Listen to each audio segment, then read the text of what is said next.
Assalamualaikum everyone, welcome and welcome back to my channel. I hope you all are doing great. So welcome to another day of my Ramadan vlogs, and today I am showing you guys what I did in a day of Ramadan.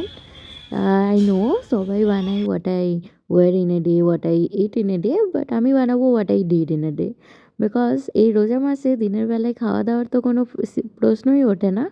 আর তাছাড়া রান্নাবান্নার তো সব দায়িত্ব মায়েরই আছে, মানে ওইদিকে তো আমি যাইও না রোজা মাসে সেরকম খুব একটা। সো ওখানে আর আমি কী দেখাবো, তাই না?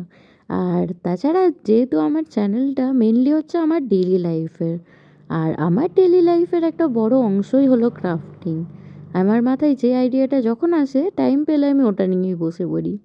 বাট হ্যাঁ, এই আইডিয়াটা যদিও অনেক আগে থেকে এসেছিলো, ভেবে তো ছিলাম রোজা শুরুর আগেই করে ফেলবো, বাট ওই যে শরীর খারাপ করে করা হয়েই উঠছিল না। আর হ্যাঁ, তা বলে এটা ভেবো না যে এতদিনে এসে করছি, না, এটা আমি করে নিয়েছিলাম থার্ড কিংবা ফোর্থ রোজাতে। বাট ওই যে আলসেমি আর বিজি শিডিউলের জন্য দেখাতেই পারছিলাম না। সত্যি করে কখন আর দেখাবো, এদিক আর ওদিক, টিউশন, কখনো কলেজ, কখনো ক্লাস, এইসব করতে করতেই আমার আর ইচ্ছেই করছিল না যে আমি কোনো কিছু এডিট করে আপলোড করব। তো যাই হোক, রোজা শুরুর মধ্যে না হলেও তো কী হলো, রোজা শেষের আগে আমি কিন্তু আপলোড করে দিচ্ছি। তো অনেক চেষ্টা করে আজকে আমি একদম হিম্মত জুটিয়ে যে না, আজকেই আমি এটা আপলোড করবই।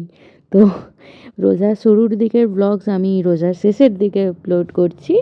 তো যাই হোক, ইচ্ছে তো ছিল যে এই কর্নারটা আমি একটু ডেকোরেশন করব, ভেবেছিলাম যে কোনো একটা কর্নার আমি রমজান স্পেশাল ডেকোরেশন করব। সো আমার মনে হলো এই জায়গাটাই বেস্ট হবে, কারণ এখানেই আমরা ডাইনিংয়ে নিচে বসে ইফতার করি। সো আমার মনে হয় এই জায়গাটাই পারফেক্ট। সো তোমরা সবাই দেখে জানিও যে কীরকম কী লাগলো আমার ডেকোরেশন, ভালো লাগলেও জানিও আর না লাগলেও কমেন্টে জানিও। সো দেখা হচ্ছে নেক্সট ব্লগে, see you soon, bye by.